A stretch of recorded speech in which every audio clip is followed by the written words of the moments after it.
The Canadian Agri-Food Policy Institute is driving bold policy solutions for a resilient Canadian agri-food system and building a stronger future for Canadian agriculture. Visit capi-icpa.com to discover how.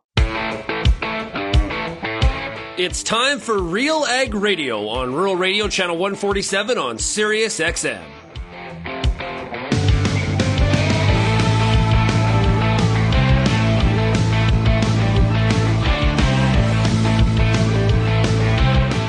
RealAg Radio and RealAgriculture.com is your home for insight and analysis of the issues that are impacting your farm business. Let's get real and get connected with RealAg Radio.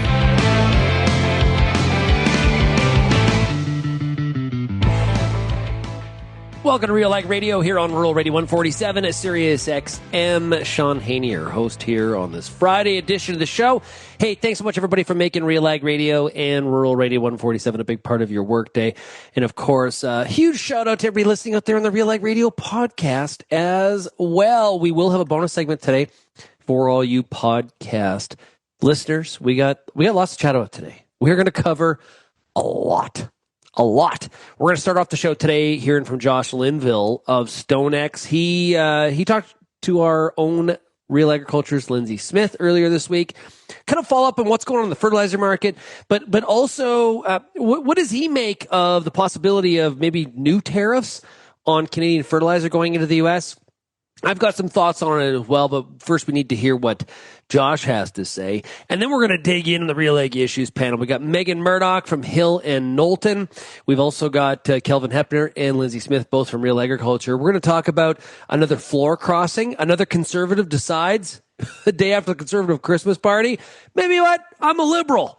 And across the floor, now we've got Mark Carney one seat away from having his majority. We also have a situation where we're going to find a new ambassador for Canada to the United States. And we're going to talk about farm programming in the U.S. We got a $12 billion package to chat about there. And we got a Bank of Canada decision, Federal Reserve decision. Whoo, baby. Oh, also the trade letter. 95 farm groups signed and basically said do no harm. But there were groups that said we are not going to sign this. Why did they do that? So we got a lot to talk about here this week. I'm looking forward to it. If you have any feedback, you can send me an email, shaney@realagriculture.com. You can also call the RealAg feedback line, 855-776-6147. Let's take a break. When we come back, Josh Linville from StoneX right after this. Downtime for a product spotlight. Joining us right now is John Cressman with Syngenta Canada. We're really excited to be launching a new herbicide called Storen. So it's kind of our next level of weed control that we'll be offering to farmers this coming year. Really complementary to Acuron, has a lot of similar active ingredients, still provides that nice application window and flexibility up to 4-leaf. But this new herbicide will also include pyroxasulfones. So 2 Group 15s, 2 Group 27 herbicides. In what situations would I look to Storen over Acuron?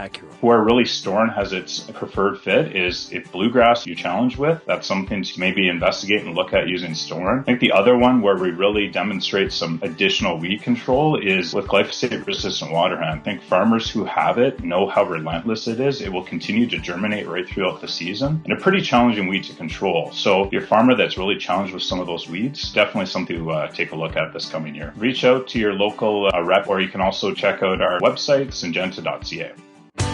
This spring, set your fields up for success with the most comprehensive pre-seed, pre-emergent portfolio on the market.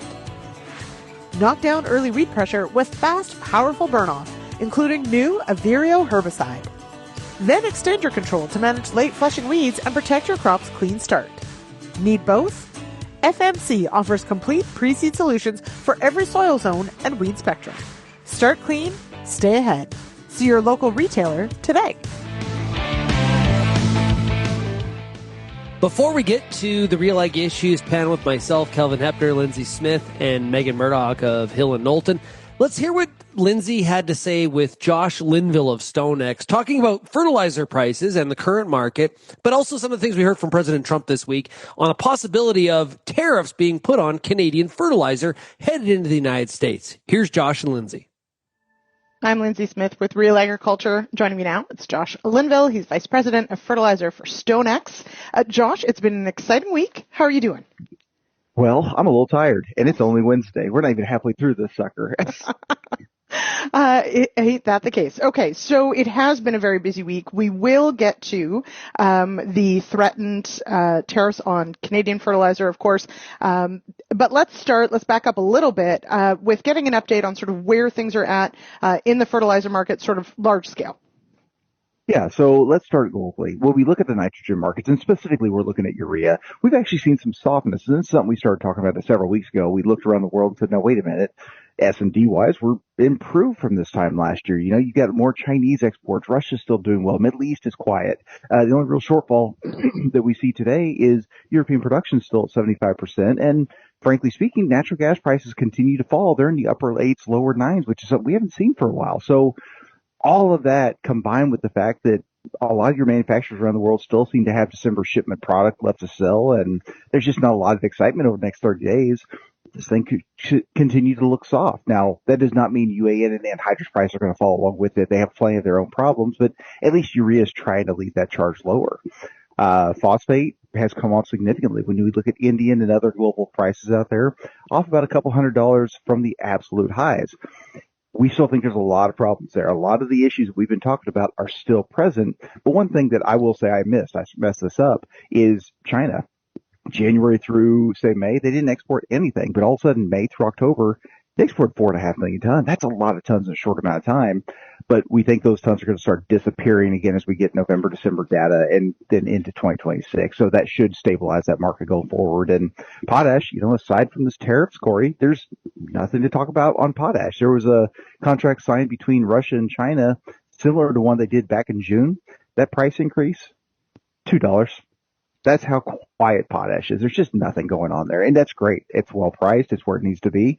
Let's hope these tariffs don't really throw that into a situation. Mm-hmm. A situation. Let's put it that way. I want to back up just a bit on that phosphorus movement. As you said, a bit of perhaps a surprise because it was so quiet first half of the year.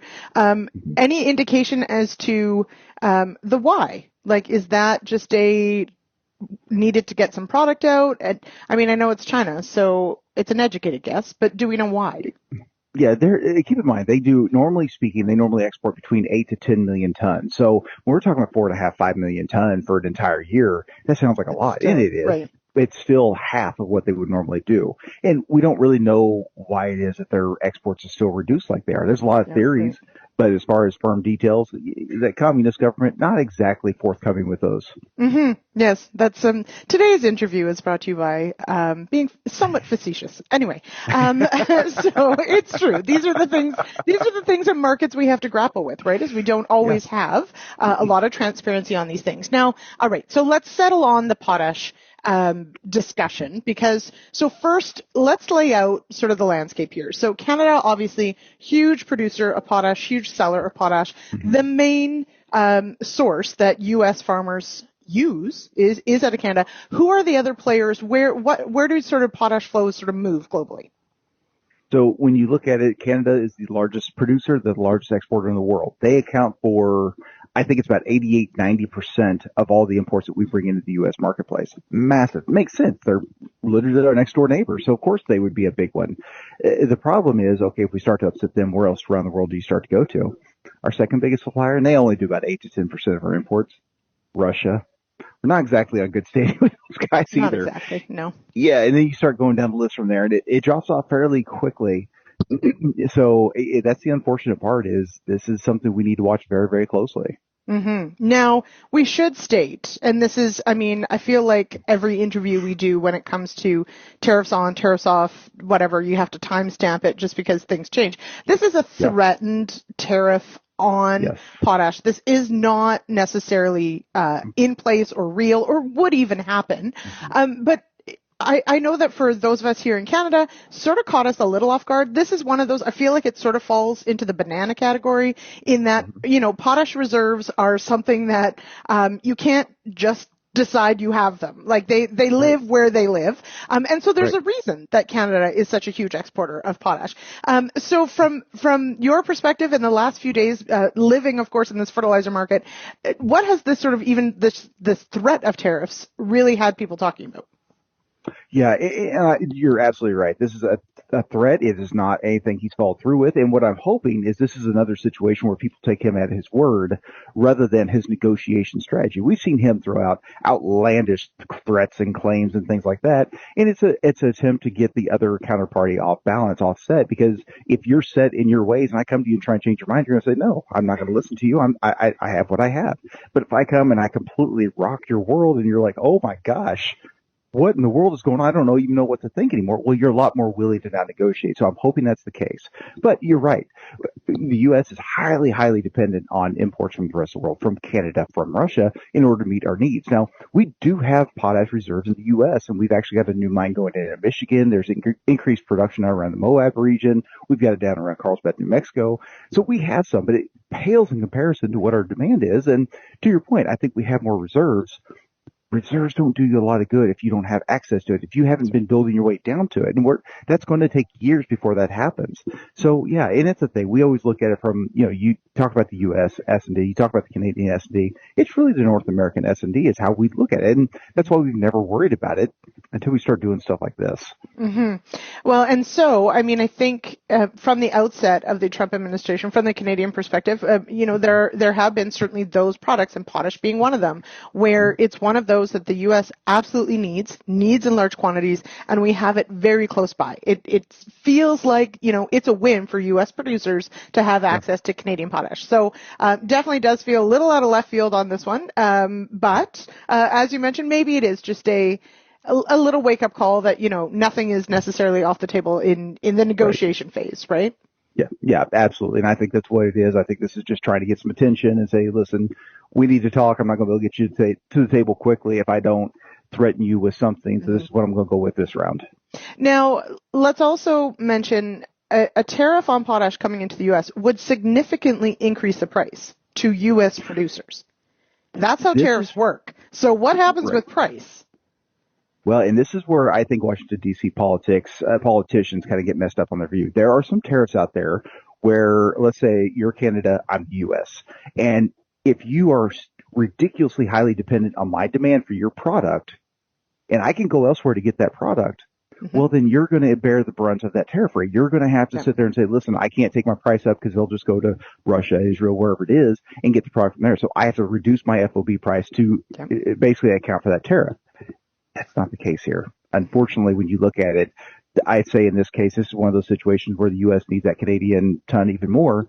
So what's going to happen is they're going to sit there and say, listen, U.S., you're going to tell me if you want this product, you're going to pay my price plus the tariff rate. And we've already seen that in some of these potash contracts that we've seen similar back early this year. And the contracts basically stated, listen, if there's any tariff rate, you're paying that as well. And so it's one of those things where it's like the politician can say, yeah, we did it. They paid us the tariff rate. Yeah, but they did it using U.S. dollars. Yeah, that's right. And that I think is the really key thing to think about. There aren't many products that, from this perspective really work that way because the U.S. is just such a gigantic economy. But there are those very few, and this is one of those. So I suppose we see where it goes. Just in our last few minutes here, Josh, looking forward, as you said, this is like, what's the seasonality here? Are we in line with seasonality for prices on, let's say, N? Potash, we'll see what happens. But at least on the nitrogen side, are we holding to a seasonal trend, or how does that look? That's the problem. When you look at the last several years, and it's not just 1 or 2 years, it's been several years. There have been so many crazy things happening in the world. There's no normal anymore. You would normally sit there and say, listen, you set your lows in the summertime. You rally that price up into the fall. You have a little bit, maybe up a reset in the winter, and then you rally that price in the spring. Those no longer hold true. I mean, when you start talking about global wars and you start talking about, threats among neighbors and things like this, these things are completely blown out. So I guess I would say it was interesting to see that both your urea and the phosphate prices fell like they did. Not as surprised on the urea, a little bit surprised on the phosphate. But we'll have to wait and see how the next couple of months go. See if there's another opportunity to jump in. One thing that really pointing out, and this is one of the situations, the further away you get from the coast or away from the Gulf, I still think there's a situation we need to worry about as we get into Q1. That's logistics. We could sit there and say all day, I think XYZ product is going to go down $20 a ton. It can happen, but there's so much product to move in a short amount of time. There's a lot of demand out there for spring. If the price goes down 20, but your logistics goes up 30, you can sit there and pat yourself on the back and say, yes, we called it right. We actually did well. And you're still paying $10 a ton more for that product. Mm-hmm. I do love logistics, but I don't know if it loves me. So there you go. That's how it works at times. Okay. All right, Josh Linville, thank you so much for joining us here on Real Agriculture. Really appreciate it. No problem. Thank you. My opinion is that listening to Josh Linville there from StoneX, at the end of the day, I highly doubt there's going to be tariffs on Canadian potash with so much attention right now on affordability, not only for the American taxpayer, but the American farmer at this hardship time of farm profitability. Let's take a break. When we come back, we've got Meagan Murdoch from Hill and Knowlton, Lyndsey Smith, and Kelvin Heppner of Real Agriculture. It's the RealAg Issues Panel. Back with you right after this. If you're involved in the agriculture industry, it's important to stay informed on all the latest issues affecting your business. At RealAgriculture.com, we offer fast, reliable news, information, and insights to help you keep on top of all of the latest in Canadian agriculture. Visit RealAgriculture.com and sign up for our free daily newsletter covering everything from news, agronomy, animal agriculture, and much more. Visit RealAgriculture.com/subscribe today. I am Lyndsey Smith. Joining me now, Tim Dara, canola technical strategy lead for DeKalb. This is the time of year where we're sitting down, we're looking back at 2025, thinking forward to 2026. How then do the reps and DeKalb really help growers make the final hybrid decision? They really do spend a lot of time out in the field looking at these products and getting to understand them. And I think one of the things we don't shy away from when we're looking at data or looking at trials is there's wins and losses, and we talk about them all because you learn as much from a loss as you do a win. You really get to understand where those products are supposed to be grown and where they're going to fit, and they really get in and get their hands dirty and get that understanding. Having that conversation with them, they're going to be able to talk to you about your farm and what kind of situations and what kind of challenges you have, and be able to help guide you in that choice in terms of finding that right product. We've actually leaned into AI just a little bit, and we've got a tool on our website that allows growers to go through and input some of the challenges that they have, kind of information that they want to have, guides them towards a selection. So that's DeKalbSeedSelector.ca.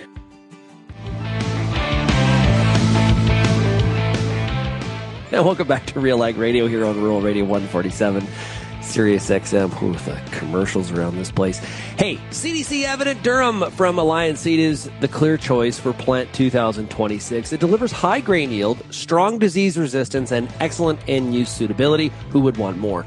With CDC Evident, you'll set a new standard for durum performance. Learn more at allianceseed.com or call 877-270-2890. And Alliance Seed, one of our sponsors of the RealAg Hockey Pool, which I am, well, let's just put it this way. I am in the crapper. I suck. I'm like, I had moved up to like position 130. I got overexcited the one week.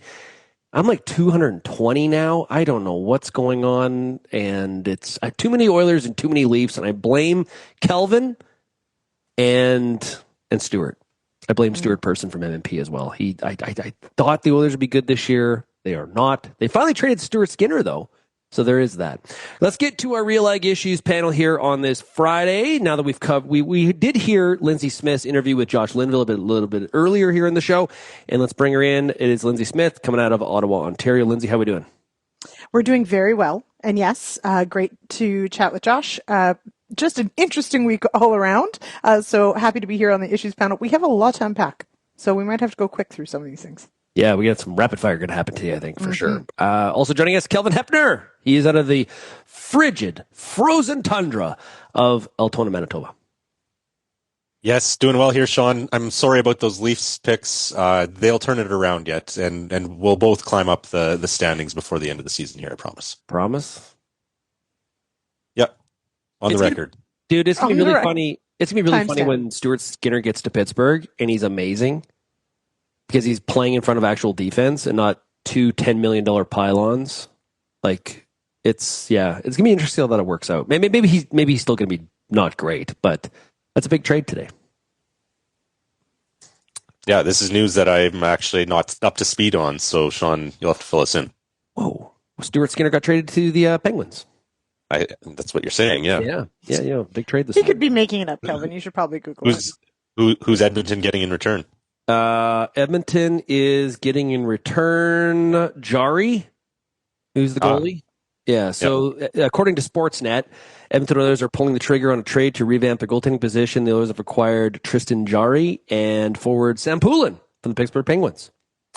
And Stuart Skinner and defenseman Brett Kulak and a second-round pick in 2029 are going back the other way. Also joining us here today from Hill and Knowlton, out of the big city of Toronto, the home of everybody's favorite Toronto Blue Jays, it is Meagan Murdoch. How are we doing today, Meagan? Hey, doing really well. A little warmer here, only 0 degrees, so I can't complain. Yeah. Did you go to any of the playoff games? Sure did. Okay. Right in my living room. The only playoff games I could afford. They were pricey, weren't they? Yeah, they were. But well worth every penny, I think. At the end of the day, we're looking forward to next season already. We are. Just got to sign Bo Bichette. That seems to be that he met with the Red Sox. Oof. I don't like that. Don't do that. How could he leave Vladdy? That's my question. They've played together for so long. They can't be separated at this point. $400-500 million. That's maybe why. I guess that would do it. That would do it for sure. Okay, we had a lot of stuff happen, like Lyndsey said, this week.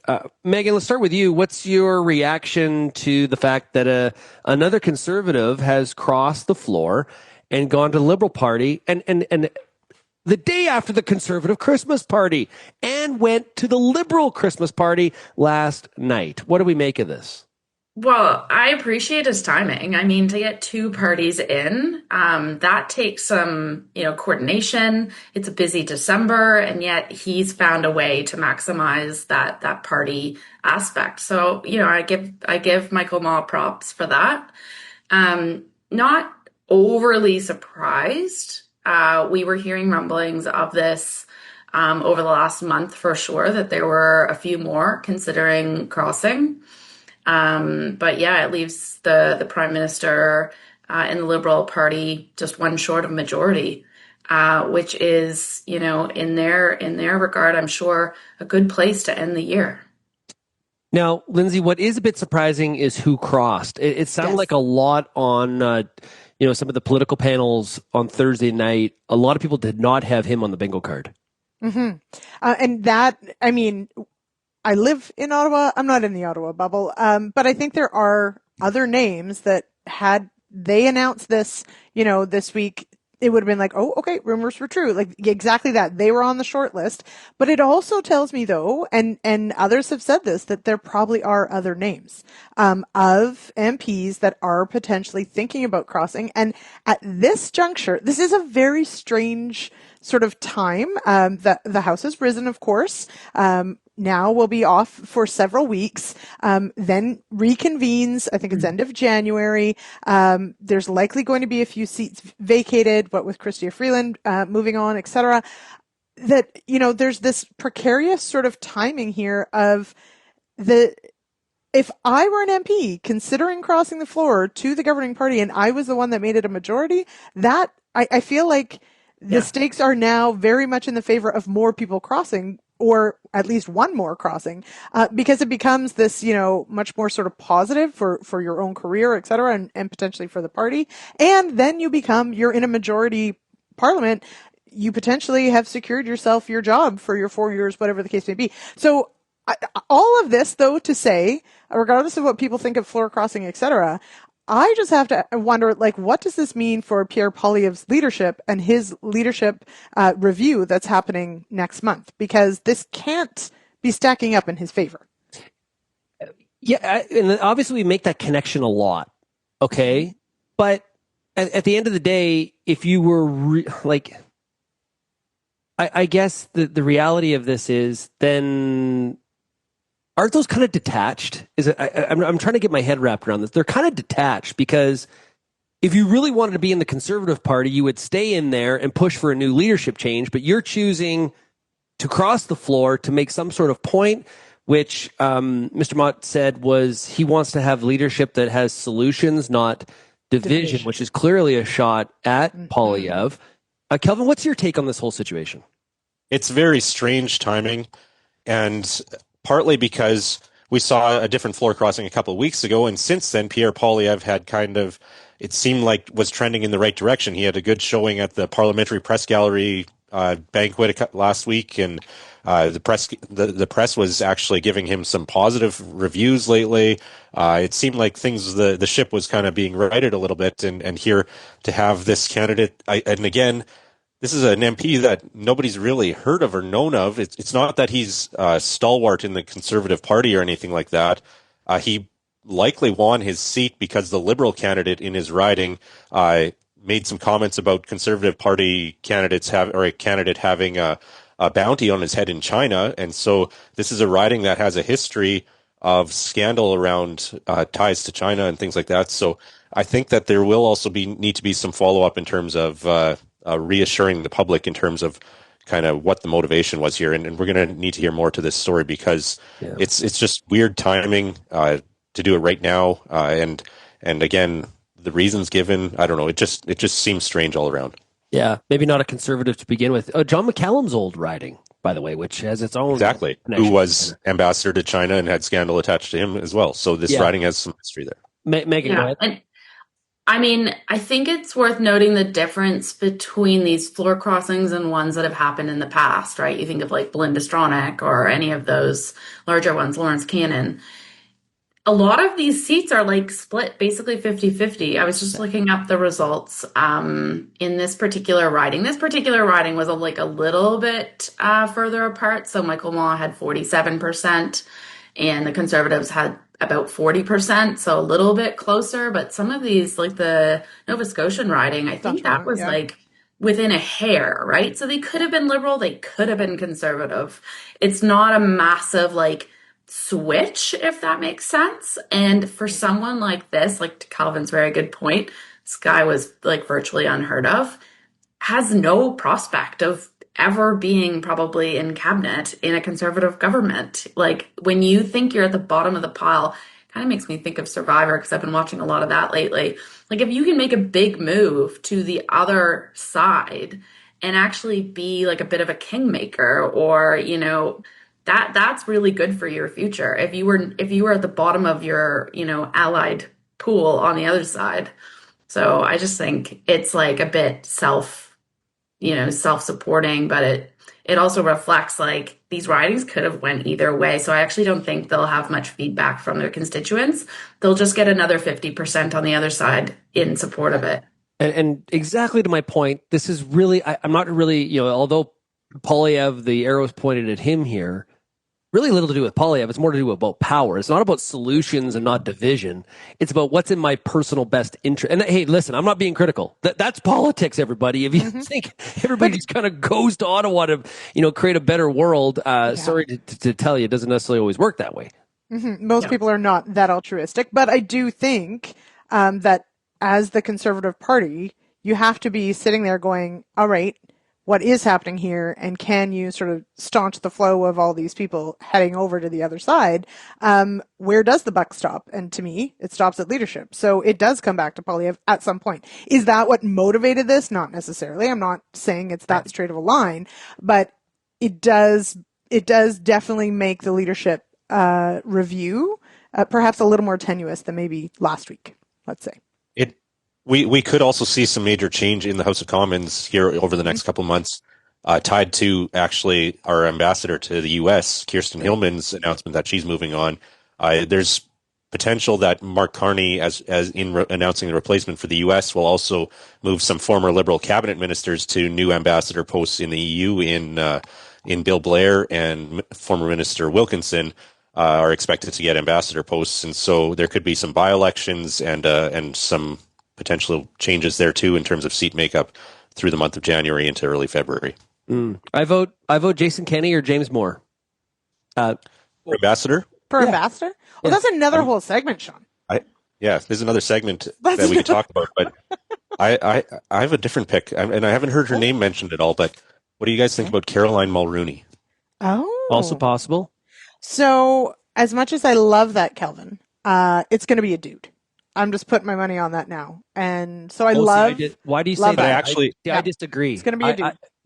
I actually think it could be in Canada's interest to not be a dude, and I know this is maybe offside and not politically correct to say. I would love that, and that's why I was going to say it's going to be a dude. Go back. Don't let her off the hook. Why do you say you let me off the hook? Mm-hmm. because of, I honestly, I don't think that having a woman in that position, you're not going to like this, everybody. I don't think it would work well in the current administration. Goldie Hyder totally disagrees. Goldie Hyder can totally disagree with me. And you guys totally can. I still think it's going to be a dude. It's probably going to be a white dude. It's probably going to be a white dude with some sort of corporate background. Profiling. Okay, that would fit with Carney's. And you're not? Yeah. So far, but exactly. Yeah, I'd love it to be a woman. I don't think it will. I think if you look at the results other countries have had in terms of relationship with the Trump administration, and again, this is dangerous territory to say this, but I think talking about differences between gender, women often are focused more on outcomes and not as much on winning as what men are. And I think that could be beneficial to not have somebody there that's focused on winning zero-sum kind of results, focus more on outcomes. That's exactly what Goldie Hyder said last week at Grow Canada. I would love that. We're going to take a break. You're listening to RealAg Radio, Rural Radio 147, Sirius XM. Thinking about Plant 2026? CDC Evident Durum from Alliance Seed is the clear choice with everything today's durum producers are looking for. High grain yield, strong disease resistance, and excellent end-use suitability. Built with resistance to leaf, stem, and stripe rust, along with protection against loose smut and common bunt, CDC Evident delivers the reliability and marketability growers need and the performance they expect. Learn more at allianceseed.com or call 1-877-270-2890. Peter Johnson at WheatPete, RealAgriculture.com. I'm the host of The Word, and I love doing The Word. I love the questions. I love the challenges. I love having to apply agronomics to all over the globe and areas outside of my normal jurisdiction. Also, I love the feedback the most, where growers challenge me, tell me about their plot results, help me to learn. The Word, absolutely the best part of my day.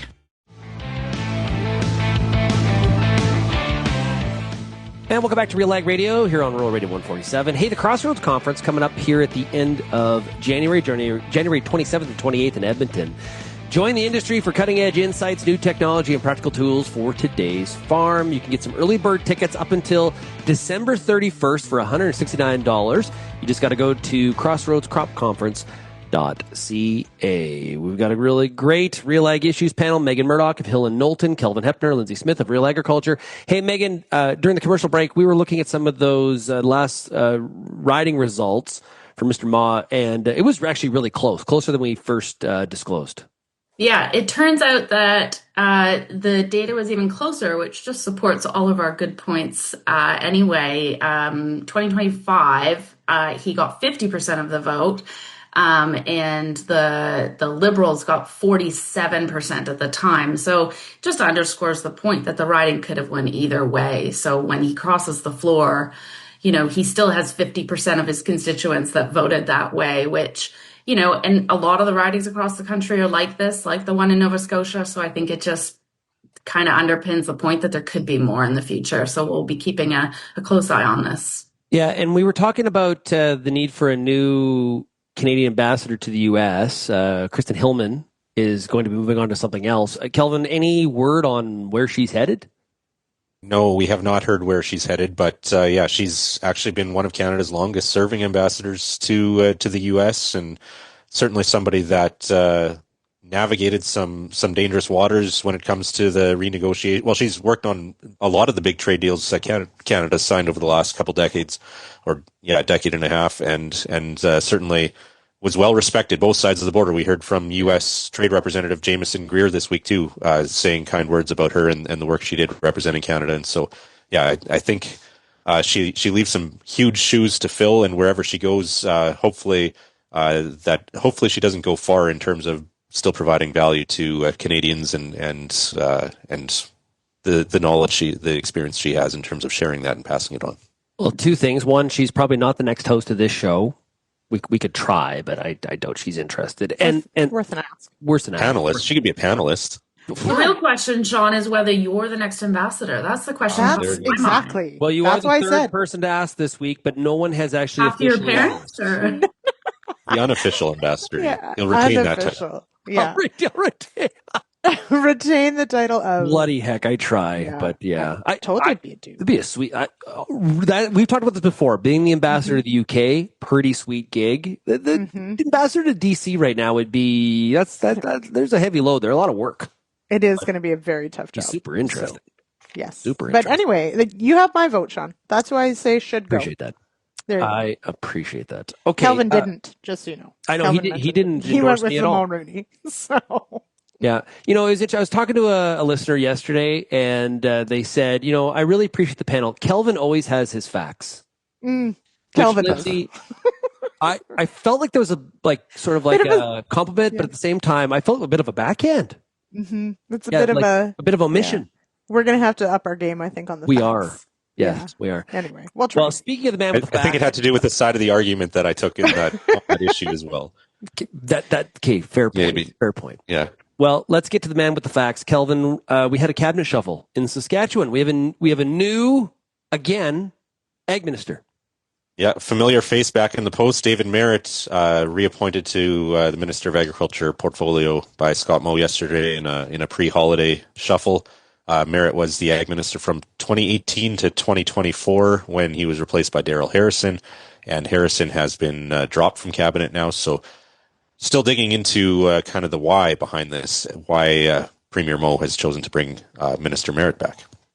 Yeah, and was this cabinet shuffle expected? Because I missed it if it was. This is a time of year, Meagan can speak to this too, this is a time of year where there are often shuffles, but I think it was maybe more significant. I know Moe did say that after the election, he was looking to bring some new faces into cabinet, but he thought it was too soon to do it right after the election, so now he's brought, I believe there are 5 new cabinet ministers in Saskatchewan that are rookies in cabinet, so I guess was an opportunity to do that. But on the agriculture minister file, I'm not sure why the change. I know that farmland ownership rules have been a point of contention. The opposition NDP have been raising that, and they are pointing the finger at that Minister Harrison didn't do his job in handling that issue. I'm not sure if that is the actual case in reality, again, getting to the facts, but that's something that's been brought up. Can we talk about what is going on in the Abbotsford area again? Oh, I think we're just starting to hear, or we don't have a good handle on what is actually happening, but it looks like, flooding in the Sumas Valley again. Like that area in British Columbia, Washington State, crazy amount of rain. Atmospheric river, I think is what we're calling that, right? Just, man, have we recovered from the last time this happened, Lyndsey? I don't know if we really have. and it really wasn't that long ago. It was only a few years ago. And in fact, this February, when Kelvin and I were at the CFA meeting, we had a dairy farmer who had gone through the incredible flooding of the Sumas Prairie before. I've checked in with a couple people and trying to sort of get a sense of from the agriculture component, from the livestock component, because that of course is sort of top of mind. And then of course we worry about our blueberries and our grapevines and as well. It at this point doesn't seem quite as devastating, but when you put disasters back to back this close, no one's recovered from the last time. And we know that there were huge amounts of things like perennial crops, like blueberries, et cetera, that, had to be completely torn out and replanted and then start all over again. I have seen certainly some dairy farms on the Washington side that, didn't evacuate, but were essentially wading through knee-high water to get all their chores done. And just, it's absolutely devastating and terrifying. And it does beg the question, what do you do longer term? It sort of feels like there hasn't been enough time since the last time to actually have made the significant changes required to potentially protect against something like this in the future. And that's also, go ahead. Just going to jump in. That's also the most concentrated area of poultry production in Canada, and we can add avian influenza to the mix in terms of adding to the crisis. In 2021, when the floods hit, I don't believe we'd had the first case of AI in Canada as part of this outbreak yet. But here we are going into our 5th winter of high-path avian influenza, and a lot of poultry operations in that area are currently dealing with that. And so you add flooding and bird flu at the same time, that's a lot of stress. Oh, I want some good news stories. Meagan, maybe you can bring it first before we take a break. Bank of Canada pauses on rate cuts. Positive, negative. kind of a concerning outlook for the economy going forward, though.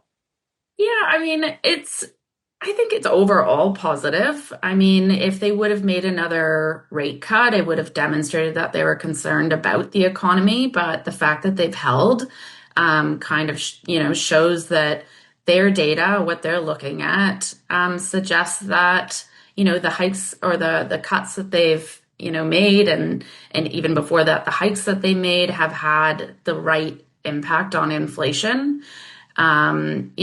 Lower interest costs on agriculture loans and any loans for that matter are a good thing.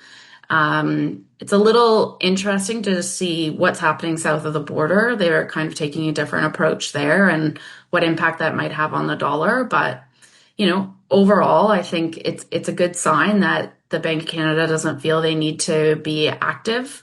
But it's always a wait and see. We're not expecting any more cuts early in the new year, but that could change depending on certainly trade negotiations or tariffs. And we know, 12 months on from those original tariff announcements, we know that anything can happen. So we'll be watching it. Yeah, Bank of Canada definitely got started a lot sooner than the Federal Reserve did when it came to rate cuts. We did see the Fed cut by 25 basis points this week, and Chairman Powell only has till May. So do they cut again between now and May? That's what a lot of people are watching. Kelvin, you get the last word on this before we take a break. Canadian dollar is up 2 cents here in the last couple of weeks as well, based on this is one of the factors here. So that's not necessarily great for our Canadian ag exports and our base price or our prices here. So that's another factor. Yeah, absolutely. Okay, let's take a break. We've got more of the RealAg Issues panel coming up right after this. Built on over 100 years of seed innovation and unwavering commitment to farmers, Pioneer 100 Series canola hybrids deliver a step change in yield performance and agronomic traits. This isn't just better canola, it's different canola.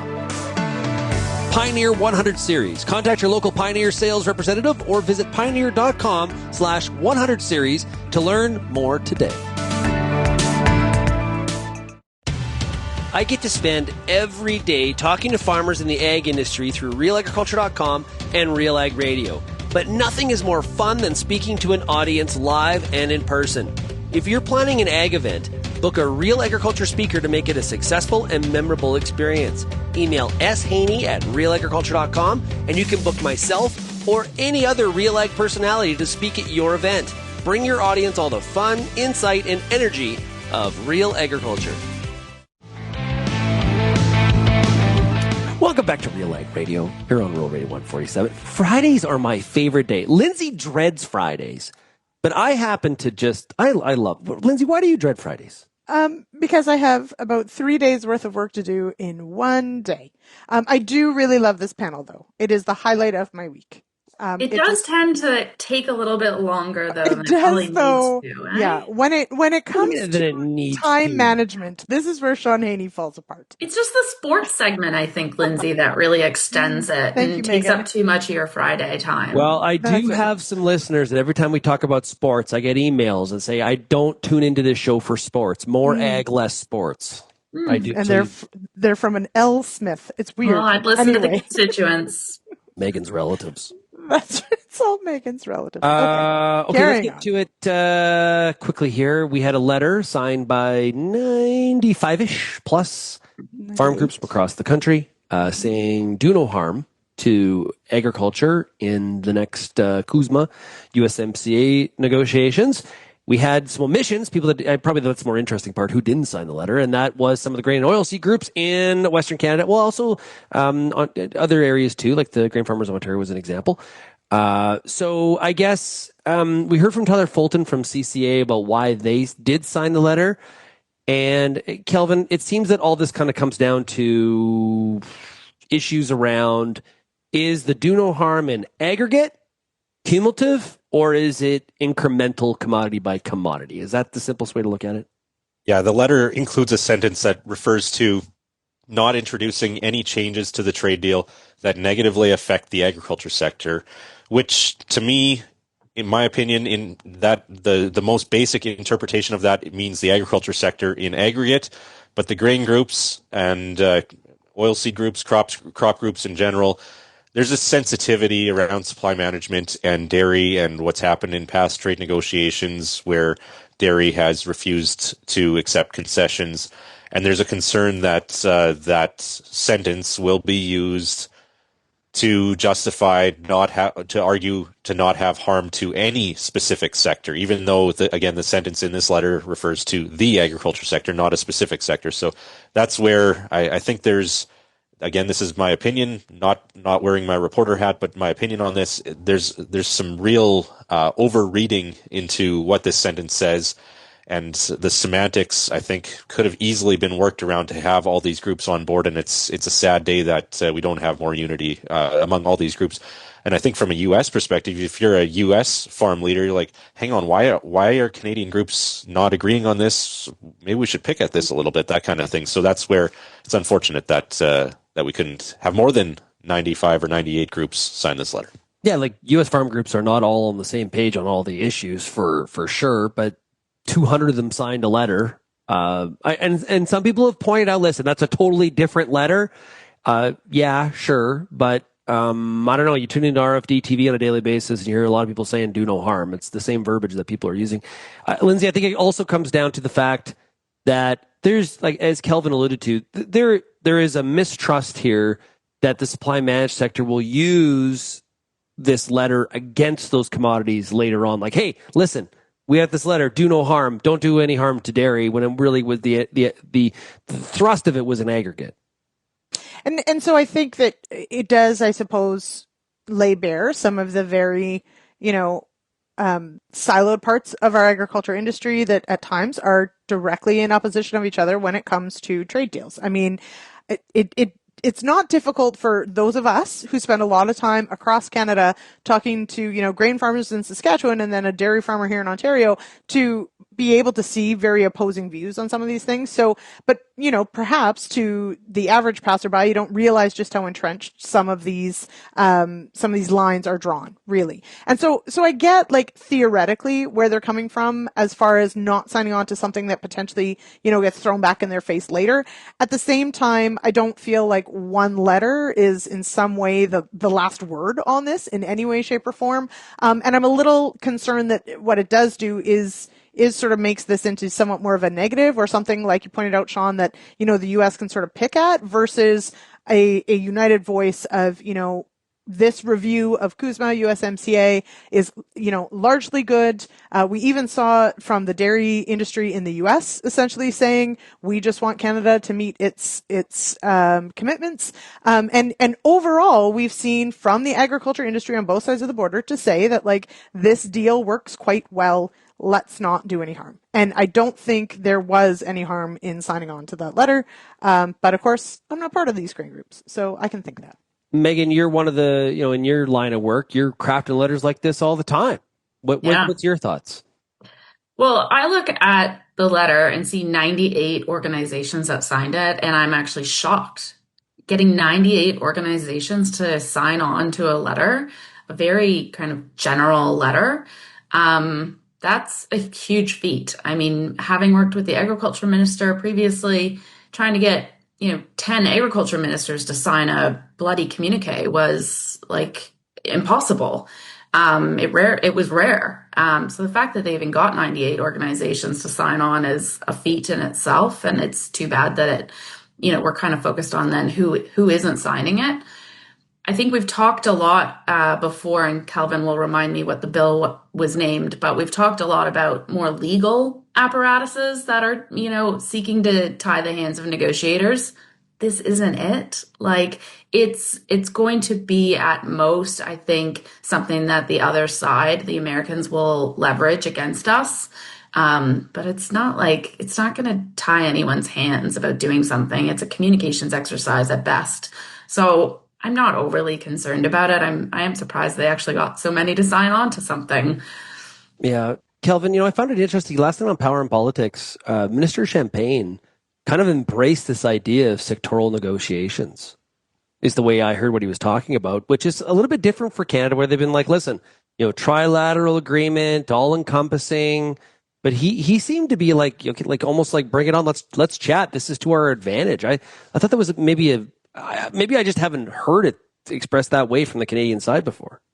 I didn't see the interview, but I guess there are ways of accepting that that's the way the U.S. administration wants to do this. So let's figure out a way that it is to our advantage, maybe to not where Canada could be in a better position than if Mexico is negotiating the same sectoral issue. And that's something we've heard from U.S. Trade Representative Jameson Greer as well this week, that they want to focus more on bilateral talks with Canada and Mexico. I think maybe the media has maybe misinterpreted some of what he said in terms of it being just straight up two bilateral deals in the future. I think it will still be a trilateral deal with more of this sectoral, bilateral side letters arrangements on the side with Mexico, for example, to address labor standards, or with Canada to address potentially dairy or something like that. That's a sensitive issue with Canada, or autos or something like that. So I think the balance of the whole deal may shift to being a little bit more bilateral, but the trilateral foundation will still be there based on what we heard from Jameson Greer in some of his conversations this week.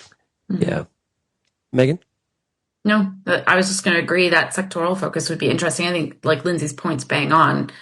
They have the groups in Canada have very different priorities and very different expectations for this deal, and I think negotiating as one sector will and has always proven to be difficult. So if they go down a different route, to Kelvin's good point, how do we leverage that as an opportunity in our favor? It is trouble for the steel, aluminum, and the auto sector. It's well, Lyndsey's interview on fertilizer is another good one.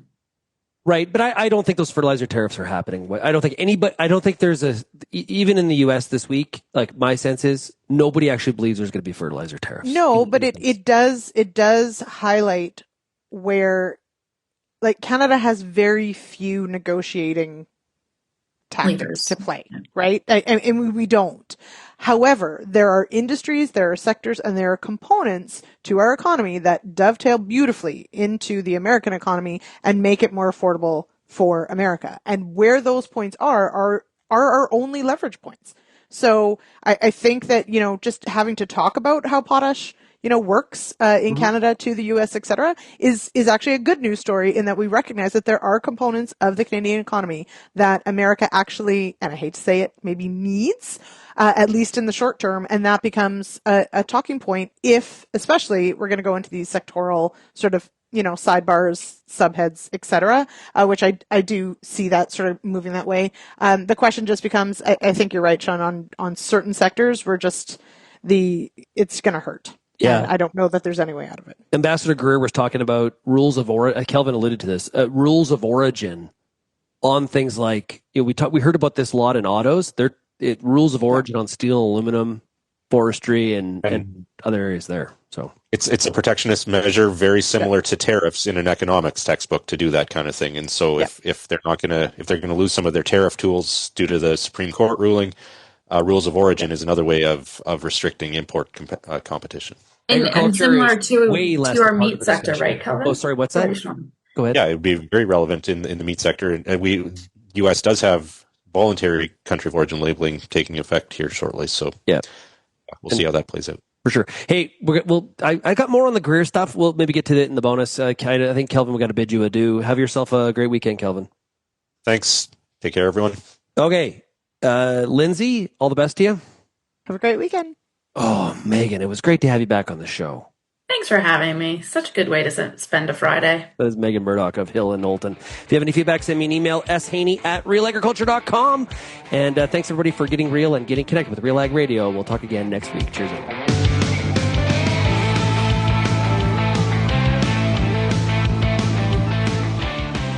Okay, we're in the bonus. You know what? They don't give us enough time, Lyndsey. Why do we only have an hour? Well, there are days, though, where I'm like, an hour's plenty. I'm tired and I have other things to do. Also, Meagan's time is very valuable, but here we are. Well, yeah, when you're charging out at $5,000 an hour, Yes.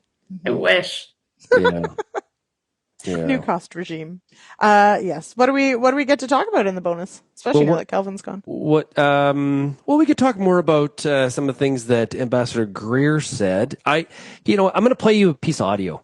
Okay. I just got to find it here. That was the rules of origin. Just give me a second. he was talking about how, so I thought this was kind of insightful, was how Canada and Mexico are different. Okay. And just let's listen to hear what he had to say. This is an interview at the Atlantic Council that Ambassador Jameson Greer did with Greg Yip from the Wall Street Journal. So here, this is from this week. Oh, and I've got to be able to get the audio through the player. So just give me a second. Do you have a view on whether this is best done trilaterally as was done last time, or that it's best done as two separate bilaterals? Our economic relationship with Canada is very, very different than our economic relationship with Mexico. The labor situation is different. The import-export profile is different. The rule of law is different. So it makes sense to talk about things separately with Canada and Mexico. We have the underlying agreement. My sense going forward is we're already talking to them separately. Sure. I have not had a meeting this year where I sat with Canada and Mexico in a room and we sat together and talked about USMCA. So it sounds like, if I could sort of infer what you're saying, is that, yeah, we could end up with simply two rather than one agreement. You could have a couple of protocols attached to the agreement. You could have a replacement. I mean, there are a lot of things that you could do. Now, there are going to be certain areas where a trilateral discussion could make sense. Rules of origin being one of them. Do we align on external trade policies to some extent? That could be another one. Critical minerals could be another area. Okay, so Meagan, when you listen to that, what do you hear? I mean, I hear alignment to just work distinctly with Canada on the things that we agree with and align with, and perhaps could see partnership on. I mean, in a way, it sounded positive. I don't want to be sidetracked by another country's negotiations, if I'm being honest. I don't know.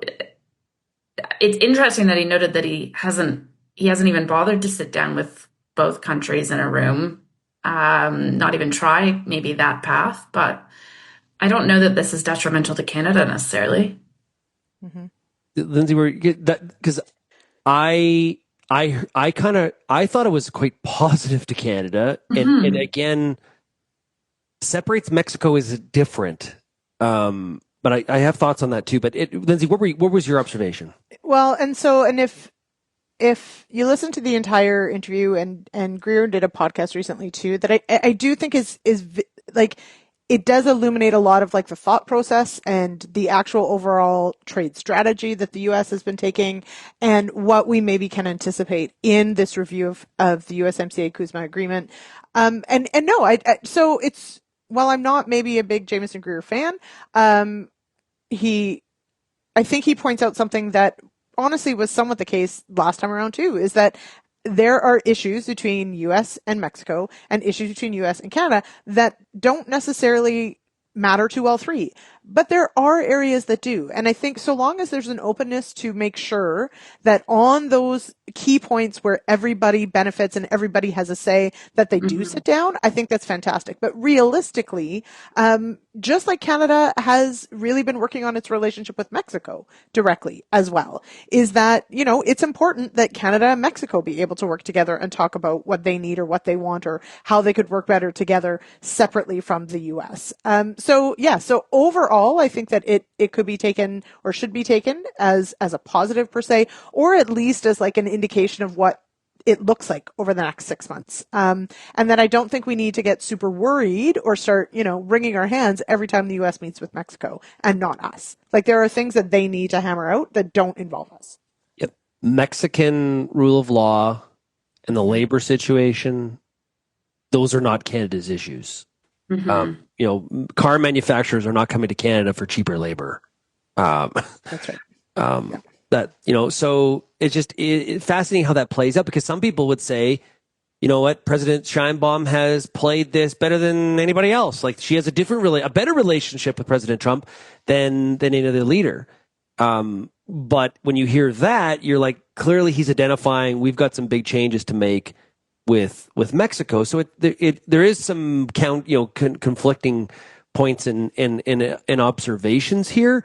But as I listened to the full interview, I did not get the sense of like, Canada's the problem, need to fix Canada, those bloody Canadians and their, and all the things that they're up to and their apologies and we're going to fix it. That's not the sense that I got from it. But no, not from Greer. That's what you get from Hoesktra.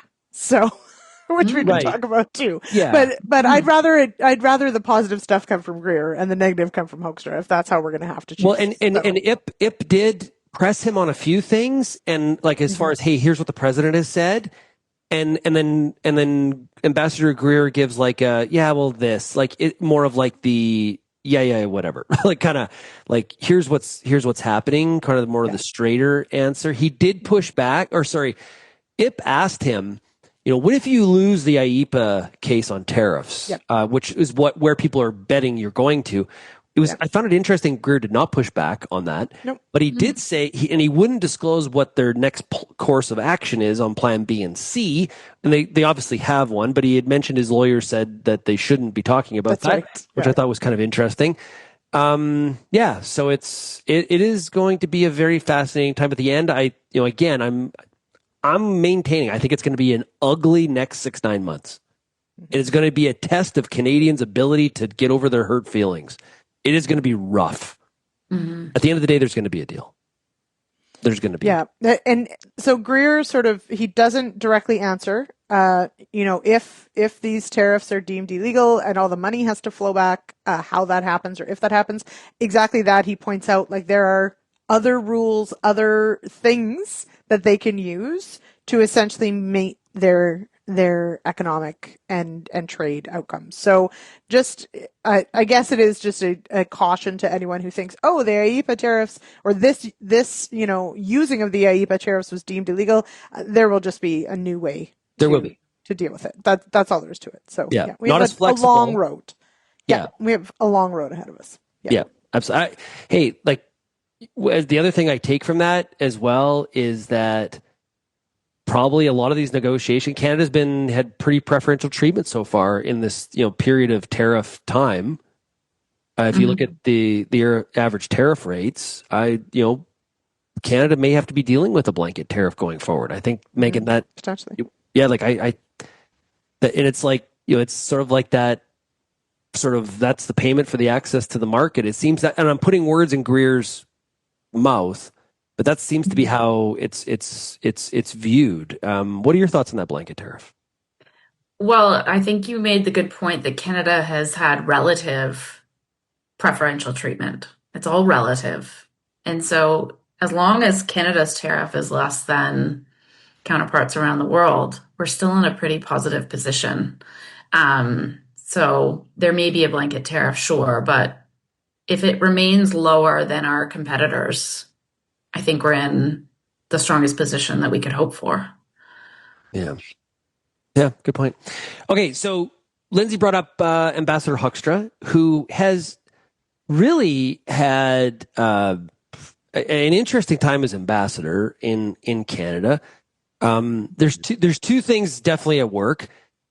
He is not at all filtered from expressing his point of view, or does he really seem to care whether or not he's generally liked or people agree with what he's saying?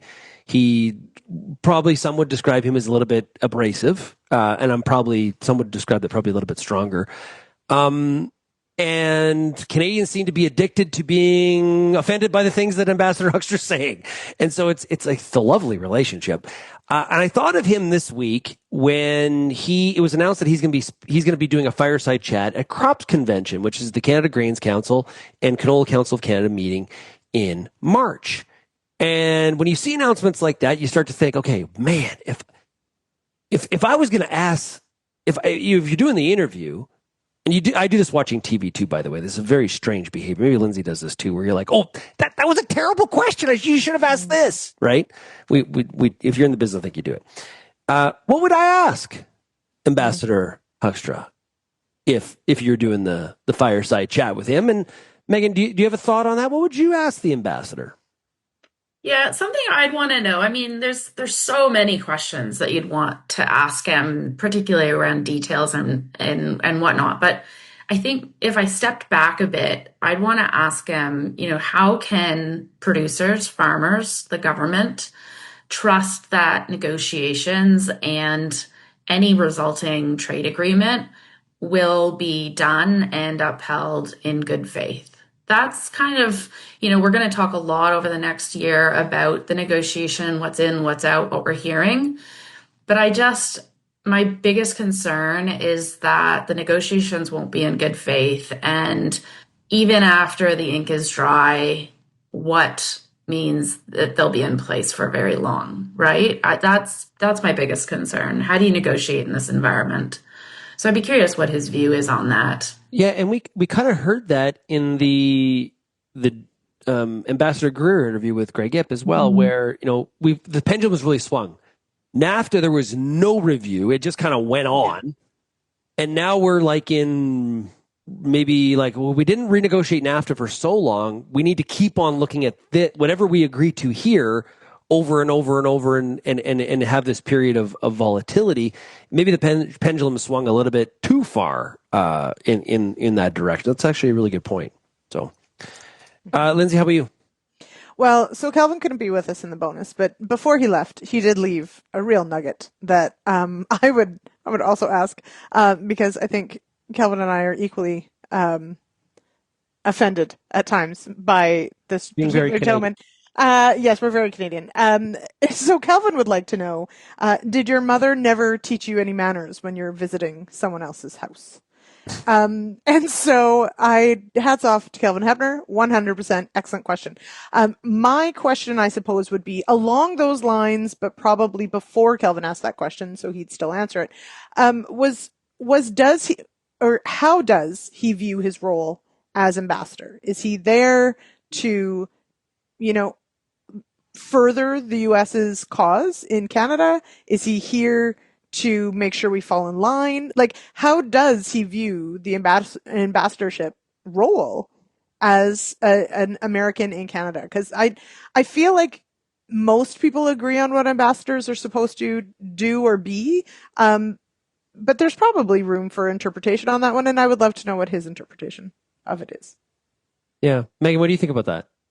Yeah. Like, is he here to build bridges or is he here to be a spokesperson?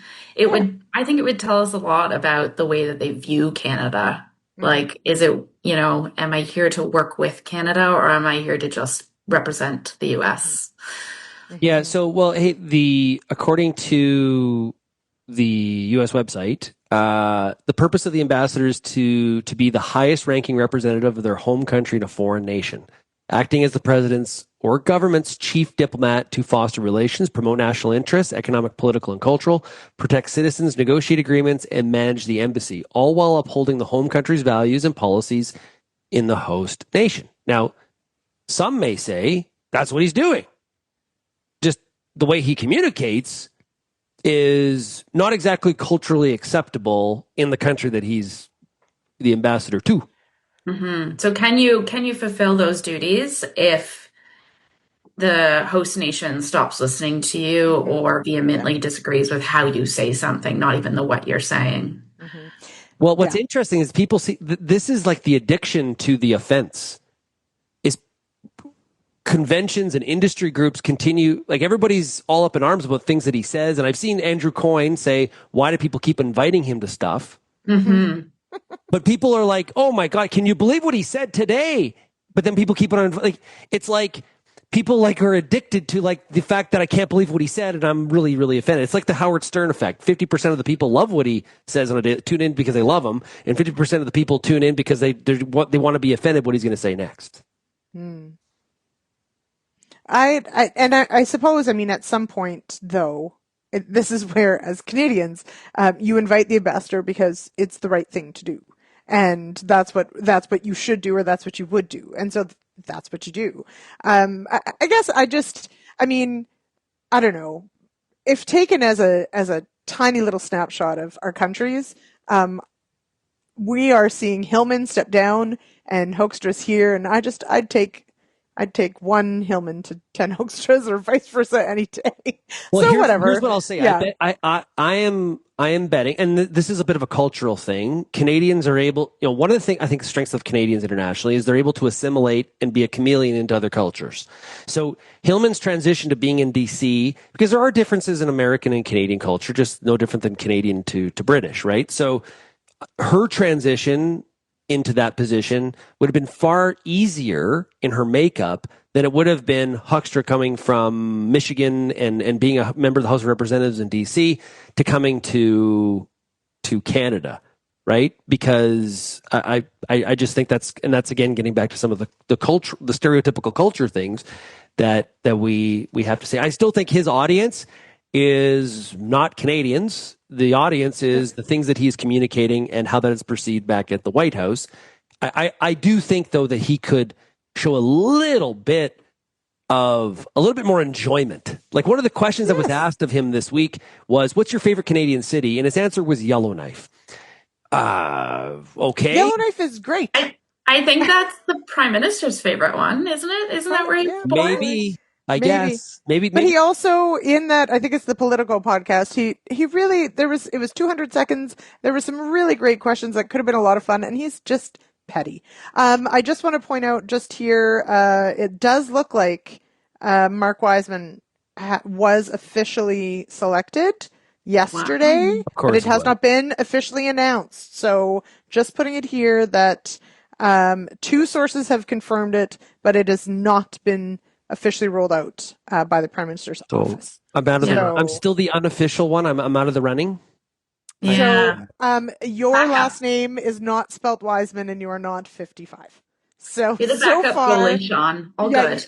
You're the backup goalie. That's a great way to put it. You're the backup goalie. So keep those skates sharp, buddy. I think I'm the third stringer. I'm not even the backup. You're the Zamboni. You're the Zamboni driver in Toronto. I'm in the press box. I'm counting shots. Yeah, exactly. And maybe the odd hip check. Yeah. Sorry, buddy. Sorry. Anyway. Well, as long as we all know our place, still count on the UK one, but yes. You would do well in that post, I think. It would be very interesting. I do well. Yeah. Think about I don't know. Okay, it's a serious job. Yes. It is. You would do fine because it requires lots of pints in small pubs. And I'm good at really that. Shine. You're really good at that. You would do great. I am really good at that. So yeah. Okay. Well, anyway. Okay. Meagan, was there anything else we didn't cover today? I feel like that was just about everything. Okay. I mean, we can, save some pre-Christmas chat perhaps for next week. For next week. What do you think? One more thing. We did cover. I can't believe just one more thing, just quickly. Okay. This week we saw the USDA and President Trump announced $12 billion package for assistance, a bridge. Program. Details yet to come. Estimates from Paul Neiffer, the farm CPA, talking about soybeans being like $35 an acre. I think corn was like 45-ish, something like that. Canola was like in the low 30s. I guess, Lyndsey, what's your reaction to it? And again, profitability is still a concern in Canada. Do we start to see a little bit more smoke around Canadians talking about this? So I guess that's my thing is that like as a Canadian farmer, you look at something like that and you go, so what? Like, or you just look at jealousy of like these, checks coming in the mail. It's so much more complicated than that though, right? In that, part of the challenge to profitability is so much more than just, potentially low crop prices. Let's say the U.S. system is so much different than ours, and it's so different. It has room for things like this, like a $12 billion bridge program, which in Canada, we don't have this sort of ad hoc type programming ever. And granted, there are people that maybe don't love the idea, but they'll cash those checks and they'll make use of that money. What it does do is, and Shaun, you earlier this week sort of outlined some of the sort of longer term impacts of something like that, getting, that much money going into the, to the pockets of farmers in the U.S. But it does, I think, really from the Canadian side, it's like, okay, so what, Canadian farmers are dealing with profitability issues too. What is our government doing even remotely? Have they even acknowledged such things? Is, I guess, maybe where we should start. So that, I think, is a big question, right? Is of like, does, not that anyone's necessarily asking for some big ad hoc payment at this point, but is farm profitability even on the Canadian government's radar? And I would say probably not. Well, a lot of criticism too that the 12 billion is nowhere near enough. It needs to be north of 20. There could be more money being talked about here once we get into 2026, and obviously the big beautiful bill kicks in, the budget reconciliation bill that was passed on July 1st of this past year. I guess for Canadian farmers, Meagan, to Lyndsey's point about this, let's just take what we've heard a lot from U.S. farmers this week. I'll take the money. I could use it. But I want trade, not aid. I want market-based solutions. So where the Canadian government could really show they understand the profitability issues here in the agricultural sector, they don't need to do the aid part. If they got the trade part figured out, and I think Carney gets that, but boy, we got some execution to do. Well, yeah, and I mean, how quickly can the trade part happen? I just wonder the impact on farmers and global markets in the meantime, right? Obviously, the U.S. is responding to market volatility. This program is they've said that it's to give farmers certainty. And to your point, Shaun, maybe it should have been even more, but this keeps them in the game. In the interim, the impact that could have on Canadian farmers, what is the impact of that subsidy essentially on global prices, which could impact even Canadian farmers who sell in the same market. So yeah, I'm idealist. I'd love to have better trade and, have all that ironed out, but what do we do in the interim? And it's great that U.S. farmers are getting support, but, it throws off the balance, in my view, globally. And unfortunately, the government has to make some tough decisions to kind of find that balance for Canadian corn, soybean, and other row crops. It's a tough market out there. There's no doubt. There is major profitability concerns in the cropping sector in the U.S. and in Canada, and that we know that part definitely. For sure. We got that in common. Absolutely. Okay, that's it for the bonus segment. If you have any feedback, I would love to hear from you. Send me an email, shaney@realagriculture.com. Appreciate everybody tuning in and making us part of your day. Have a great weekend, and we'll, of course, chat with you again on Monday for Agronomic Monday with Lyndsey Smith.